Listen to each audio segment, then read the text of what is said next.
lihat rusaknya umat yang ada ini karena mereka tidak yakin kepada akhir dan tamak kepada dunia. Obat penyakit hati, setiap penyakit mesti ada obatnya. Dan Allah yang menurunkan penyakit, Allah juga yang menurunkan obatnya. Hati yang sakit masih dapat diobati. Di antara obat penyakit hati, yang pertama mentauhidkan Allah, menjauhkan syirik. Itu yang pertama. Yang kedua, dan ini harus kita terus berusaha bagaimana memperbaiki hati kita. Di awal saya jelaskan bagaimana pentingnya hati. Bahwa kalau hati ini baik, seluruh tubuh kita akan baik. Kalau hati jelek, seluruh tubuh akan jelek.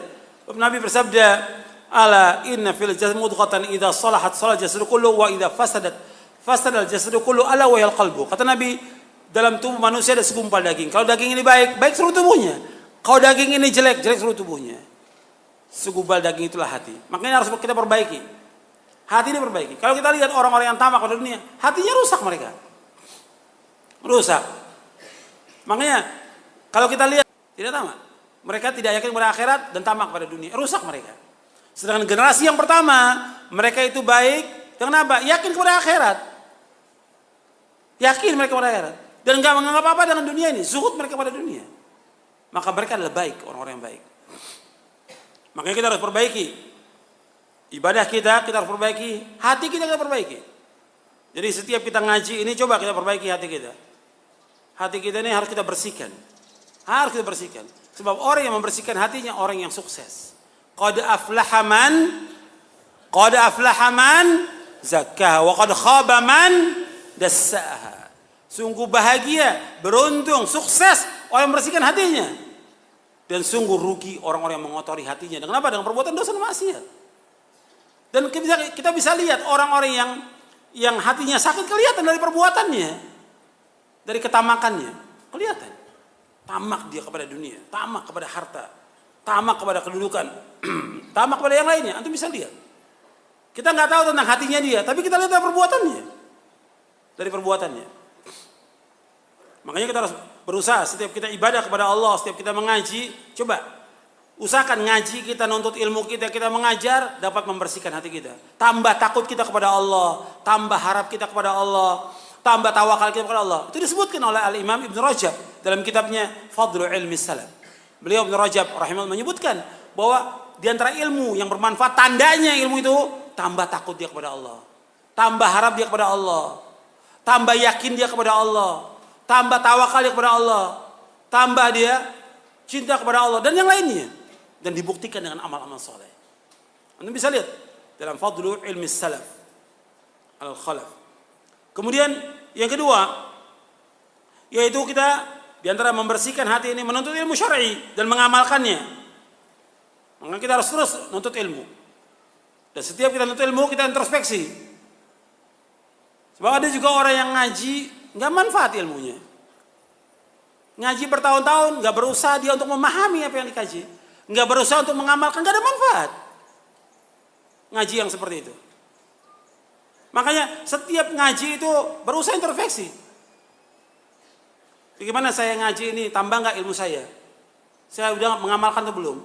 Coba saya berusaha untuk membersihkan hati saya. Harus. Sebab dia harus menyadari bahwa dirinya banyak kurang, dirinya banyak dosa, hatinya kotor, dia harus bersihkan. Begitu orang yang beriman, mestinya seperti itu. Sebab kalau penyakit hati, saya ambil contoh umumnya. Ini juga penjelasan Ibnu Qayyim di buku ini, di Idatus Sabin wa Dzarrul Syakin. Ada orang yang punya penyakit hati bakhil umumnya, contohnya bakhil. Ya. Bakhil itu pelit, kikir, kedekut. Itu pelit. Itu bakhil. Ya. Ya, kalau disebut bakhil, nggak akan bertemu antara iman dengan bakhil, nggak ketemu kata Nabi. La yajtami'u syuh wal imanu fi qalbi 'abdin abada, kata Nabi. Nggak akan bertemu antara iman dengan kebakhilan dalam hati seorang mukmin selamanya, kata Nabi. Maka ada orang yang beriman, mesti nggak ada kebakhilan. Tapi kita lihat kata Ibnu Qayyim, ada orang yang bakhil. Meskipun dia sholat 1000 rakaat, nggak hilang bakhilnya, kata Ibnu Qayyim. Karena apa? Sholat nggak bisa menghilangkan, kecuali dia menyadari, saya ini bakhil. Saya harus bersihkan hati saya. Dengan apa? Banyak sedekah, banyak infak, memberikan kepada orang. Menyadari itu. Makanya kita juga begitu nuntut ilmu, Kita harus memahami apa yang disampaikan. Sebab kata Imam Bukhari dalam sahihnya di Kitabul Ilmi, al-ilmu al-fahmu. Ilmu itu faham. Ilmu itu faham. Maka Nabi bersabda, "Man yuridillahu bi khairan yufaqihu fid din." Barang siapa yang dikehendaki Allah kebaikan padanya, diberikan pemahaman tentang agama. Hadis sahih dari Bukhari Muslim dari sahabat Muawiyah radhiyallahu anhu. Muawiyah bin Abi Sufyan radhiyallahu anhu. Dan untuk perhatikan bahwa kita setiap ngaji, setiap ilmu harus bertambah iman kita, bertambah ilmu kita. Jangan cuma ngaji begitu aja, tapi tetap aja tamak pada dunia, tamak kepada harta. Nggak ada manfaatnya pengajiannya itu. Mesti berusaha kita membersihkan hati kita setiap kita ngaji. Ilmu ini harus diamalkan. Dan kita berusaha bagaimana kajian-kajian ini menambah iman kita kepada Allah, menambah takut kita kepada Allah, menambah baik hubungan kita dengan Allah, dan menambah baik hubungan kita dengan manusia, terutama orang tua kita, istri kita, anak kita. Itu harus baik hubungan kita dengan mereka. Kemudian yang ketiga, diantara kiat untuk obat penyakit hati, yaitu menjauhkan diri dari perbuatan dosa dan maksiat. Dan ini panjang pembicaraannya tentang dosa dan maksiat. Saya anjurkan antum baca buku Ad-Da' wa Dawa, karya Ibnu Qayyim, dan sudah diterjemahkan bahasa Indonesia. Ad-Da' wa Dawa, bagus sekali itu. Penjelasan Ibnu Qayyim tentang penyakit dan obatnya. Antum baca buku itu, bagus sekali. Ad-Da' wa Dawa, penyakit dan obatnya. Kemudian yang keempat, untuk membersihkan hati ini, berzikir dan istighfar. Kita harus terus berzikir kepada Allah Taala siang dan malam. Sebab Allah menyuruh kita, ya ayyuhalladzina amanu dzkurullaha dzikran katsira wasabbihuhu bukratan wa asila. Wahai yang beriman, berzikirlah kepada Allah dengan zikir yang banyak. Bertasbih kepada pagi dan petang. Zikir setiap waktu, setiap keadaan berzikir. Jangan tinggal itu. Di mana keadaan kita? Di mobil, duduk, zikir kepada Allah. Di tempat majelis taklim, zikir kepada Allah. Kita naik motor, zikir. Kita bawa mobil, zikir. Hatta antum lagi parkirin panitia ini, zikir kepada Allah. Zikir jangan tinggal. Sebanyak-banyaknya akan menghidupkan hati. Ingat kepada Allah Subhanahu wa taala, dan istighfar, banyak minta ampun kepada Allah Subhanahu wa taala atas semua dosa. Dan orang yang banyak berzikir, hatinya akan tenang. Alladzina amanu wa tatma'innu qulubuhum bidzikrillah. Ala bidzikrillah tatma'innul qulub. Orang-orang beriman dan hati mereka tenang dengan zikir kepada Allah. Ketahuilah dengan zikir kepada Allah hati akan tenang. Tenang kita dengan banyak berzikir kepada Allah. Hadis ayat ini dalam surah Ar-Ra'd ayat 28. Kemudian istighfar, banyak istighfar. Setiap waktu istighfar. Yang paling baik waktunya istighfar di waktu sahur menjelang subuh. Wabil asharihum yastaghfirun. Di waktu sahur mereka istighfar. Nabi lakukan demikian sallallahu alaihi wasallam 100 kali. Astagfirullah, astagfirullah 100 kali. Atau astagfirullahaladzim, atau juga astagfirullahaladzim alladzi la ilaha illa huwal hayyul qayyum wa atubu ilaih. 100 kali kita baca. Nabi dalam sehari istighfar dan taubat kepada Allah 100 kali. Itu kita lakukan. Banyakkan istighfar kepada Allah. Dan setan itu akan kalah dengan kita banyak zikir dan istighfar. Kalah dia. Dengan banyak zikir, istighfar kalah. Makanya Nabi memberikan perumpamaan, zikir ini seperti benteng yang kokoh. Nabi memberikan perumpamaan, setan itu mengejar. Jadi musuh itu mengejar kita. Kemudian kita masuk ke benteng yang kokoh, musuh nggak akan bisa masuk. Zikir ini kata Rasulullah seperti benteng yang kokoh. Setan nggak akan bisa masuk ke dalam hati kita dengan kita banyak berzikir kepada Allah Subhanahu wa taala dan banyak istighfar kepada Allah. Kemudian yang kelima, membaca Al-Qur'an setiap hari. Jangan tinggal ini. Tiap hari baca Quran, tiap hari. Nabi bersabda SAW, "Iqra'ul Qur'an, fa innahu ya'ti yaumal qiyamati syafi'an li ashabihi." Bacalah Quran, karena Al-Quran memberikan syafaat kepada orang yang membacanya pada hari kiamat. Kita harus baca Al-Quran, terutama surah apa? Al-Baqarah. Al-Quran tetap kita baca, Al-Baqarah juga kita baca. Artinya surah yang lain juga kita baca. Al-Baqarah tiap hari juga kita baca. Kata Nabi SAW dalam hadis yang sahih yang diriwayatkan oleh Imam Muslim, "La taj'alu buyutakum maqabira, inna syaitana yanfiru minal baiti alladhi tuqra'u fi suratul Baqarah." Dan kamu jadikan rumah kamu seperti kuburan, sesungguhnya setan lari dari rumah yang dibacakan surah Al-Baqarah. Baca Al-Baqarah tiap hari. Setan akan lari dari rumah yang dibacakan surah Al-Baqarah. Ya, tiap hari seorang muslim harus baca Quran. Itu ingat itu. Jadikan jadwal rutin. Pagi baca, siang baca, sore baca, malam baca. Kalau nggak mampu itu, pagi pada subuh baca, yang kedua pada maghrib baca. Antum baca, istri antum baca, anak antum. Tiap hari, perhatikan itu. Jadi pulang kerja, jam 4 udah pulang kerja. Jangan pakai lembur. Nggak ada lembur. Jam 4 sudah pulang, antum mandi, antum baca zikir sore. Duduk sampai maghrib. Pada maghrib kumpul dengan istri. Antum baca, istri baca, anak. Tiap hari seperti itu. Nikmat rumah tangga yang seperti itu. Nikmat. Dan ini yang diajarkan oleh para ulama salaf. Seperti itu. Pagi mungkin gak sempat karena kita mau kerja, mau dagang.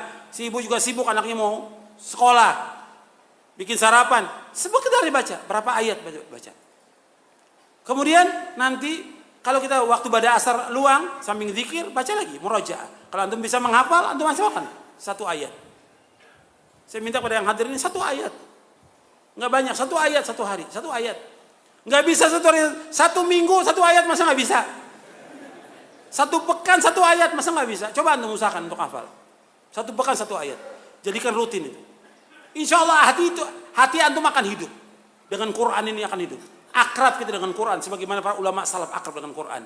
Kalau sekarang kan cuma label doang, ya, label salaf, baca Quran nggak pernah, nggak bisa baca Quran. Suruh ini apa?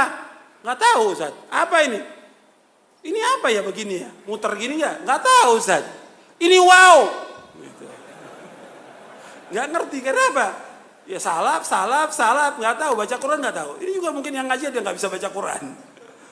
Antum belajar. Jangan tunda hari ini belajar. Nggak ada istilah terlambat. Dulu para ulama ada umur 50 tahun, masuk Islam, belajar sampai dihafal Quran. Umur 50 tahun baru masuk Islam. Nggak ada istilah terlambat dalam Islam. Tidak ada terlambat. Sekarang perbaiki. Nggak bisa baca Quran, sekarang baca Quran. Sekarang belajar, cari guru. Datangi ke masjid. Nggak ada istilah malu. Nggak ada malu dalam kebaikan, nggak ada malu. Nggak ada nuntut ilmu malu, nggak boleh, bukan pada tempatnya.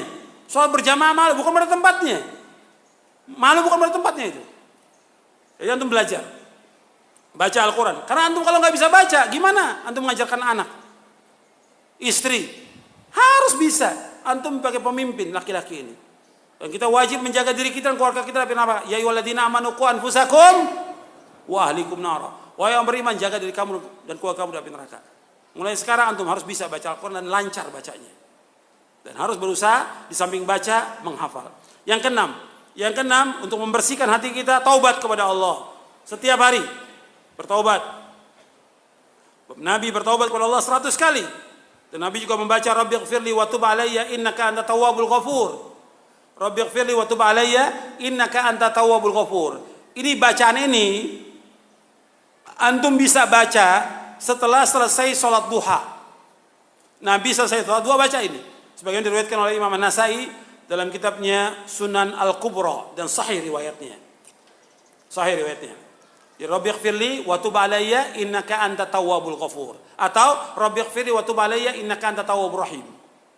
Antum baca itu 100 kali setelah sholat duha. Sholat duha 2 rakaat. Waktunya setelah matahari agak tinggi. Jam 8 atau jam 7 lewat, jam 8 antum sholat 2 rakaat. Karena Nabi menganjurkan demikian kepada Abu Hurairah, Abu Dzar dan yang lainnya, Abu Darda untuk sholat duha. Dan kita bertobat kepada Allah. Setiap waktu kalau taubat, kata Ibnu Qayyim dalam kitabnya Madarijus Salikin, taubat itu awal kehidupan seorang mukmin, pertengahan dan akhir. Kita terus taubat kepada Allah terus. Sepanjang perjalanan hidup kita harus terus taubat kepada Allah. Kita ini banyak dosa, banyak salah. Saya dan antum sama. Harus terus kita istighfar dan minta ampun kepada Allah semua dosa kita. Terus. Gak boleh kita merasa bahwa saya ustadz, saya penuntut ilmu gak dosa. Kita banyak dosa, mungkin kita lebih banyak daripada orang lain dosanya. Karena kita tahu banyak yang kita tidak amalkan, banyak yang kita langgar. Makanya kita harus terus bertaubat kepada Allah Subhanahu wa taala. Kemudian yang ketujuh, berbuat baik kepada manusia. Ini harus kita berusaha untuk berbuat baik kepada manusia. Berbuat baik kepada orang tua, istri, anak, kepada sanak famili, kepada tetangga dan yang lainnya. Antum bisa baca nanti surah An-Nisa ayat 36. Surah An-Nisa ayat 36. Antum catat itu. Nanti antum baca di rumah. Wa'budullaha wa la tusyriku bihi syai'an wa bil walidayni ihsanan wa bidzil qurba wal yatama wal masakin wal jari dzil qurba wal jari dzunub was sahibil jambi sampai akhir. Untuk baca itu. Bagaimana kita disuruh berbuat baik kepada orang tua, berbuat baik kepada tetangga, pada sanak kerabat, tetangga yang dekat, tetangga yang jauh, anak yatim, ibnu sabil, dan yang lainnya. Disuruh oleh Allah kita berbuat kebaikan. Dan orang yang sering berbuat kebaikan, banyak menolong orang, banyak sedekah, karena Allah adalah orang yang paling lapang hatinya. Orang yang banyak sedekah, banyak memberi kepada orang, hatinya lapang dia. Hilang itu, kotoran-kotoran hati itu akan hilang darinya. Karena dia terus untuk berbuat baik. Dan dia adalah orang yang bermanfaat. Kata Nabi, khairun nas anfa'uhum linnas. Sebaik-baik manusia yang bermanfaat buat manusia yang lainnya. Kita harus menjadi orang yang bermanfaat. Jangan jadi beban. Saya ingat kepada antum semuanya. Jangan jadi beban. Jangan jadi beban buat orang tua kita. Jangan jadi beban buat yang lain. Kita harus jadi orang yang bermanfaat. Bermanfaat buat orang tua kita. Bermanfaat buat istri kita. Bermanfaat buat anak kita. Bermanfaat bagi keluarga. Bermanfaat buat kaum muslimin. Kita harus jadi orang yang bermanfaat. Jangan jadi beban buat manusia. Jangan. Kemudian selanjutnya. Yang kedelapan. Membuang berbagai macam kotoran hati. Kita harus buang ini. Semua kotoran-kotoran hati. Ya. Seperti cinta dunia, ketamakan, kesombongan, ujub, bangga diri, dikuasai hawa nafsu, hasad, dengki, iri, bakhil, pelit, kikir, kedekut, sifat nifak, sifat ria, sifat sum'ah, senang pamer, sifat pengecut, sifat curang, tidak jujur. Ini semua penyakit hati yang harus dihilangkan dan kita harus menghilangkan. Makanya Nabi SAW di awal dakwah Nabi, Allah turunkan ayat wa thiyabaka fatahhir. Ya ayyuhal mudaththir sampai akhir wa thiyabaka fatahhir. Dan bajumu kamu bersihkan. Maksudnya kata para mufassirin, bajumu kamu bersihkan, maksudnya hendaknya hatimu kamu bersihkan dari noda-noda syirik. Karena belum ada kewajiban salat. Belum ada kewajiban salat yang 5 waktu, belum ada. Kewajiban salat 5 waktu ketika 3 tahun Nabi menjelang hijrah ke Madinah. Jadi bersihkan hati kita. Kata para mufassirin tentang ayat ini, wa thiyabaka fatahhir, maknanya ada 5. Yang pertama, bersihkan hatimu dari kotoran syirik, riya, cinta dunia, ketamakan, bersihkan. Yang kedua, bersihkan akhlakmu dari akhlak yang jelek kepada akhlak yang baik. Yang ketiga, bersihkan amalmu. Jadi amal-amal ini harus kita bersihkan dari yang enggak sesuai dengan sunnah Nabi SAW. Yang keempat, yaitu kita harus bersihkan baju kita. Karena kita akan sholat. Sholat itu harus bersih dari najis. Baju kita, pakaian kita harus bersih dan najis. Wa thiyabaka fatahhir. Yang kelima, maknanya wa thiyabaka faqassir. Kata Imam Taus, bajumu kamu bersihkan maksudnya artinya kamu potong. Yang laki-laki enggak boleh kainnya, celananya, bajunya lebih dari mata kaki, enggak boleh. Harus di atas mata kaki yang laki-laki. Wa thiyabaka faqassir. Itu disebutkan oleh Imam Al-Baghawi dalam tafsirnya. Bersihkan, maksudnya laki-laki nggak boleh lebih dari mata kaki. Dia harus berusaha untuk di atas mata kaki kainnya. Jadi yang ke-8 ini harus bersihkan kotor-kotor hati. Yang ke-9, menyibukkan diri dengan hal yang bermanfaat. Menyibukkan diri dengan hal yang bermanfaat. Makanya kita harus lakukan hal-hal yang bermanfaat. Kata Nabi SAW, al-mu'minul qawiyyu khairun wa habbu ilallahi minal mu'minid dha'if. Wa fi kullin khairun ihris ala ma yanfa'uka wasta'in billah wa la ta'jaz. Sampai akhir hadis. Hadis ini sahih Muslim. Kata Nabi SAW, mukmin yang kuat lebih baik dan lebih dicintai Allah daripada mukmin yang lemah. Pada keduanya kebaikan. Berkemauan keraslah kepada apa yang bermanfaat bagi kamu. Minta tolong kepada Allah, jangan lemah. Jadi kita harus terus berusaha kepada yang bermanfaat hidup ini. Setiap hari harus kita lakukan apa yang bermanfaat. Salat manfaat. Salat sunat bermanfaat. Salat tahajud bermanfaat. Salat duha bermanfaat. Kemudian membaca Quran bermanfaat. Nuntut ilmu bermanfaat. Berbuat baik pada orang tua bermanfaat. Menolong istri bermanfaat. menolong orang yang susah bermanfaat. Lakukan semua yang bermanfaat itu. Baca kitab-kitab para ulama salaf, buku-buku yang mengajar, berdakwah, lakukan semuanya. Ihris ala ma yanfa'uka wasta'in billah wala ta'jaz. Lakukan, berkemauan keras kepada yang bermanfaat bagi kamu, minta tolong pada Allah, jangan lemah. Dan berbuat kebaikan terus, nggak boleh lemah kita. Kemudian yang ke-10, zuhud terhadap dunia. Ini yang menjadi pembahasan kita, syahid dari pembahasan kita, zuhud terhadap dunia. Kalau hati kita ingin bersih, ingin baik, agama kita juga baik, akal kita juga waras, baik, zuhud pada dunia. Zuhud pada dunia. Nabi yang bersabda, An Abil Abbas Sahal bin Sa'ad As-Sa'id radhiyallahu anhu qala, atan nabiyya sallallahu rajulun faqala ya Rasulullah, dullani ala amalin idza amiltuhu ahabbani Allah wa ahabbani an-nas. Faqala Rasulullah sallallahu izhad fid dunya yuhibbaka Allah wazhad fima fi aidin nas yuhibbaka an-nas. Wazhad fima fi aidin nas yuhibbaka an-nas. Kata Nabi SAW dari Abu Abbas Sahal bin Sa'ad As-Sa'id radhiyallahu anhu, berkata, ada seorang datang kepada Nabi SAW, ya Rasulullah, tunjukkan kepadaku amal-amal yang apabila aku lakukan, Allah akan mencintai aku dan manusia mencintai aku. Allah mencintai aku, manusia juga mencintai aku. Kata Rasulullah SAW, izhad fid dunya yuhibbakallah. Kamu zuhud kepada dunia, Allah akan cinta kepada kamu. Wazhad fima fi aidin nas yuhibbakan nas. Dan kamu zuhud kepada apa yang di tangan manusia, maka manusia akan mencintai kamu. Hadis ini hasan, diriwayatkan oleh Imam Ibnu Majah, Al-Hakim. Hadis ini dihasankan oleh Al-Hafidz Al-Iraqi, dihasankan oleh Imam An-Nawawi dalam kitabnya Al-Adhkar. Kemudian juga dihasankan oleh Syekh Al-Albani dalam silsilah hadis as-sahihah dan juga Sahih Jami' as-Shaghir. Anda melihat di sini Nabi menyebutkan dua, supaya kita dicintai oleh Allah, dicintai oleh manusia, dua kata Nabi. Izhad fid dunya, zuhud kepada dunia, Allah akan cinta kepada kamu. Yang kedua, zuhud dengan apa yang di tangan manusia, manusia akan cinta kepada kamu. Zuhud kepada dunia, kata Syekhul Islam Ibnu Taimiyah, yang dikatakan zuhud yaitu meninggalkan segala sesuatu yang tidak bermanfaat di akhirat. Meninggalkan segala sesuatu yang tidak bermanfaat di akhirat. Ya, apa yang enggak bermanfaat, tinggalkan. Kalau amal-amal saleh bermanfaat, kita lakukan. Yang enggak bermanfaat, kita butuh umpamanya rumah 1, dibangun rumah 5. Ini enggak bermanfaat di akhirat. Coba yang rumah 4 ini dikasih orang miskin. Atau kalau dia enggak mau, sudah dia jual, dia wakafkan buat masjid.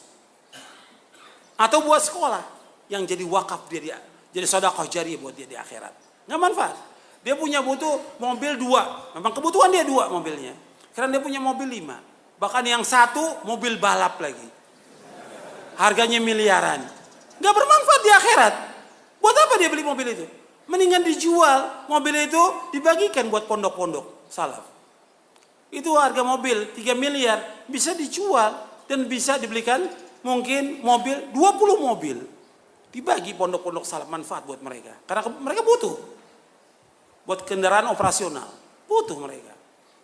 Jadi tinggalkan apa yang enggak bermanfaat. Yang lebih dari kita enggak tinggalkan. Jual, manfaatkan buat kita di akhirat. Zuhud, meninggalkan apa yang tidak bermanfaat di akhirat. Kalau wara, meninggalkan apa yang berbahaya di akhirat. Itu wara. Itu dijelaskan oleh Syekhul Islam dalam Majmu' Fatawa di juz yang ke-10. Kemudian seorang muslim tidak boleh terberai dengan dan tidak boleh tertipu dengan gemerlapnya dunia yang fana dan juga fata morgana. Enggak boleh kita tertipu dengan dunia ini, enggak boleh tertipu.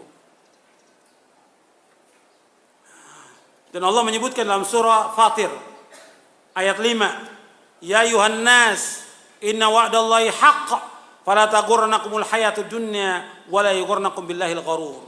Wahai manusia, sungguh janji Allah itu benar. Jangan kehidupan dunia memperdayakan kamu dan janganlah setan yang pandai menipu memperdayakan kamu tentang Allah SWT. Jadi jangan kita tertipu dengan dunia. Kemudian yang ke-11, kita banyak berdoa kepada Allah. Berdoa agar Allah membersihkan hati kita, agar Allah memberikan petunjuk, ketakwaan, kecukupan kepada kita. Allahumma inni as'alukal huda wat-tuqa wal-afafa wal-ghina. Allahumma inni as'alukal huda wat-tuqa wal-afafa. Ya Allah, aku minta kepada Engkau petunjuk. Wat-tuqa, ketakwaan. Al-afaf, terpelihara diri. Wal-ghina, kecukupan. Cukup. Dan kita harus zuhud dengan dunia ini, harus zuhud dengan dunia. Dan untuk lihat baiknya generasi pertama dengan zuhud. Kata Nabi SAW dari sahabat Abdullah bin Umar, dia memarfukan hadis ini kepada Nabi. Sebagian ulama mengatakan bahwa di sini perkataan Ibnu Umar. Sebagian mengatakan ini marfu sampai ke Rasulullah. Kata Ibnu Umar radhiyallahu anhuma, salahu awwali hadhil ummah bizuhdi wal yaqin wa halaku akhiriha bil bukhli wal amal. Baiknya generasi yang pertama dari umat ini dengan zuhud dan keyakinan, dan hancurnya atau rusaknya atau binasanya akhir umat ini dengan sebab bakhil, pelit, kikir, kedekut, wal amal, dan panjang angan-angan. Hadis ini hasan diriwayatkan Imam Tabrani dan dihasankan oleh Syekh Al-Albani dalam silsilah hadits as-sahihah di juz yang ke-7. Hadis ini diriwayatkan oleh Imam Tabrani dalam Mu'jam Al-Awsat. Kemudian, ikhwani, azakumullah, yang terakhir yang perlu saya ingatkan, kecintaan manusia kepada harta ini membinasakan. Nabi pernah menunjukkan kepada sahabat dinar dan dirham. Kata Nabi, inna hadha dinara wa dirhama ahlaka man kana qablakum wa huma muhlikakum. Kata Nabi, dinar, mata uang emas dan mata uang perak pernah membinasakan orang-orang sebelum kamu, dan keduanya akan membinasakan kamu, kata Rasulullah. Makanya kita wajib hati-hati kepada harta. Bab fitnah yang terbesar masalah uang, masalah harta. Kata Nabi, inna likulli ummatin fitnah wa fitnatu ummati al-mal. Setiap umat ada fitnahnya. Fitnah umatku masalah harta. Anda ingat itu? Fitnah umat ini masalah harta. Yang kedua masalah apa? Wanita. Yang pertama harta, yang kedua wanita. Saya sebutkan harta yang pertama karena dua-duanya cinta kepada harta. Wanita dan laki-laki cinta kepada harta. Yang kedua, fitnah wanita. Laki-laki terfitnah dengan wanita. Kata Nabi, ma taraktu ba'di fitnatan hiya adarru 'ala rijali minan nisa, muttafaqun alaih. Kata Nabi, tidak aku tinggalkan fitnah yang lebih berat bagi laki-laki melainkan wanita. Fitnah harta, fitnah wanita. Maka dalam satu hadis kami sebutkan dua-duanya. Dalam hadis yang sahih yang diriwayatkan oleh Imam Muslim dari sahabat Abu Sa'id Al-Khudri radhiyallahu anhu, Nabi bersabda, inna dunya hulwatun khadirah wa inna Allaha mustakhlifukum fiha fayanzuru kaifa ta'malun fattaqud dunya wattaqun nisa fa inna awwala fitnati bani Israil kanat fin nisa. Kata Rasulullah SAW, sesungguhnya dunia ini indah dan manis. Indah dan manis dunia ini. Menipu manusia, indah dan manis. Tapi akibatnya kata Nabi seperti apa tadi? Seperti kotoran. Dan kalau saya bacakan ayat juga banyak.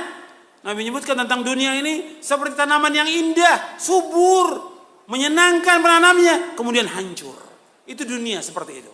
Indah, tapi kemudian hancur setelah itu. Sebentar aja. Dunia ini manis dan indah kata Rasulullah. Dan Allah menjadikan kalian untuk memakmurkan dunia ini. Dan Allah akan lihat bagaimana kalian melaksanakannya di dunia ini. Karena dunia mazratul akhirah, ini bukan hadis. Ya. Dunia ini mazrah, ladangnya buat akhirat, untuk kita beramal dunia.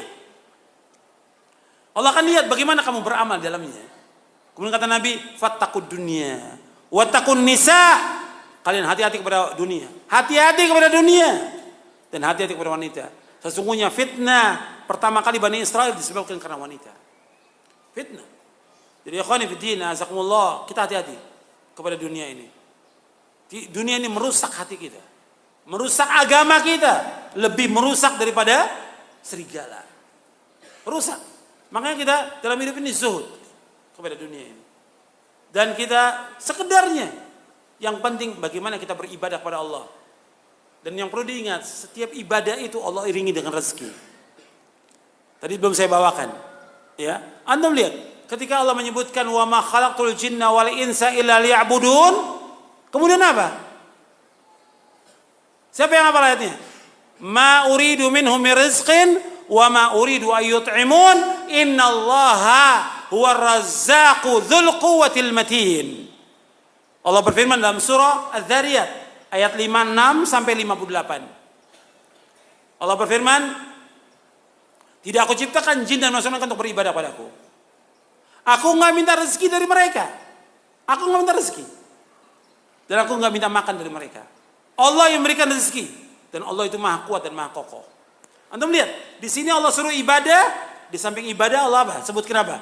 Tentang rezeki. Itu satu. Saya sebutkan dua. Dalam surah Ali Imran. Ketika disebutkan tentang Maryam. Maryam, dia radhiyallahu anha wa ardaha. Yang termasuk Sayyidah al-Jannah. Dipelihara oleh Nabi Zakaria alaihissalam. Maryam sudah didatangkan oleh ibunya untuk ibadah. Ibadah Maryam di mihrabnya. Nabi Zakaria, kullama dakhala 'alaiha Zakaria al-mihraba wajada 'inda rizqa. Qala ya Maryam anna laki hadha? Qalat huwa min 'indillah. Inna Allah yarzuqu man yasha'u bighairi hisab. Antum perhatikan itu. Setiap Zakaria masuk ke mihrabnya dapat makanan, buah-buahan dan segala macam. Padahal Maryam nggak keluar, ibadah terus kepada Allah. Ditanya oleh Zakaria, dari mana Maryam? Dijawab, min indillah, dari Allah. Allah yarzuqu man yasha' bighairi hisab. Allah memberikan rezeki kepada siapa yang Allah kehendaki dari hambanya tanpa hisab. Perhatikan, ibadah dikasih rezeki oleh Allah. Kemudian sejak itu, setiap melihat Maryam, Nabi Zakaria berdoa. Karena Nabi Zakaria sudah tua nggak punya anak. Hunalika da'a Zakaria rabbah. Rabbi habli min ladunka dzurriyyatan thayyibah innaka sami'ud du'a. Berdoa, dikasih anak oleh Allah Taala. Diberikan keturunan. Setelah melihat rezeki Allah yang sangat luas, dia nggak putus asa dari rahmat Allah. Meskipun sudah tua, belum punya anak, tetap berdoa kepada Allah, diberikan Yahya yang belum ada nama sebelumnya. Yahya yang ahli ibadah kepada Allah SWT. Seorang nabi. Jadi itu perhatikan di sini bahwa ibadah diberikan rezeki oleh Allah. Enggak usah kita takut. Makanya ketika kita nyuruh istri kita, anak kita sholat, Allah juga menjamin rezeki. Saya sebutkanlah satu lagi dalam surah Thaha. Wa'mur ahlaka bis salati wastabir 'alaiha la nas'aluka rizqa nahnu narzuquk wal aqibatu lit taqwa. Allah sebutkan dalam surah Thaha ayat 132. Kata Allah SWT, perintahkan keluarga kamu buat sholat. Perintahkan keluargamu untuk sholat. Istri kamu, anak kamu, perintahkan buat sholat. Suruh mereka sholat setiap hari. Kata Allah, kami nggak minta rezeki dari kamu. Kami akan berikan rezeki pada kamu dan akibat yang baik bagi yang takwa. Dengan kita sholat, dengan ibadah kepada Allah, Allah akan berikan rezeki. Dimudahkan rezeki kita oleh Allah. Tapi tetap sebabnya tetap dijalani, mencari nafkah tetap dijalani. Dan kita harus meyakini bahwa apa yang Allah takdirkan buat kita itu yang terbaik buat kita. Tapi rezeki pasti. Sebab seorang nggak akan meninggal dunia sampai jatah rezekinya habis baru dia mati. Baru dia meninggal dunia. Kemudian, ikhwan fillah, azakumullah. Yang antum perhatikan, kalau kita lihat dunia ini nggak akan ada habisnya. Dan terus manusia bersaing dengan dunia. Dan nggak akan cukup mereka. Sampai Nabi bersabda dalam hadis sahih riwayat Bukhari Muslim, "Lau kana lil insani wadiyani labtagha thalith. Lau kana li ibni Adam wadiyani min malin min dhahab labtagha thalithan." Kata Nabi SAW, kalau seandainya anak Adam ini punya 2 lembah harta, 2 lembah emas, apa dia cukup? Enggak, kata Nabi. Dia pengen yang ketiga. Wala yamlau jawf ibni Adam illa turab. Dan enggak ada yang bisa mencukupi perutnya anak Adam kecuali tanah. Kalau sudah tanah mati baru berhenti dia. Enggak ada yang bisa menutup anak Adam kecuali tanah. Maksudnya nafsunya terus sampai sakatil maut. Tanah. Mobil, bukan la ilaha illallah. Yang diingat tanahnya aja sudah. Ya. Terus yang sebutin. Hartanya dia sebutin, ruko. Segala macam disebutin oleh mobilnya dia disebutkan. Bukan la ilaha illallah. Antum bisa lihat. Antum bisa menyaksikan orang seperti itu. Mungkin antum pernah menyaksikan. Jadi begitu akhir hayatnya, bukan disebut la ilaha illallah. Tanah, rumah yang disebutin oleh dia. Itu manusia. Sampai dia mati baru. Udah gak nyebut lagi. Tanah. Udah tutup. Gak nyebut lagi dia. Wala yamla Jawf ibni Adam wala yamla jawf ibni Adam illa turab. Enggak ada yang bisa nutup kecuali tanah. Kalau udah mati baru berhenti dia. Enggak bercita-cita lagi dia pengen punya rumah, tanah, ruko, enggak apa. Karena apa? Udah mati. Kata Nabi, wa yatubullahu ala man tab. Dan Allah akan terima taubat bagi orang yang bertaubat kepada Allah. Hadis sahih riwayat Bukhari dan Muslim.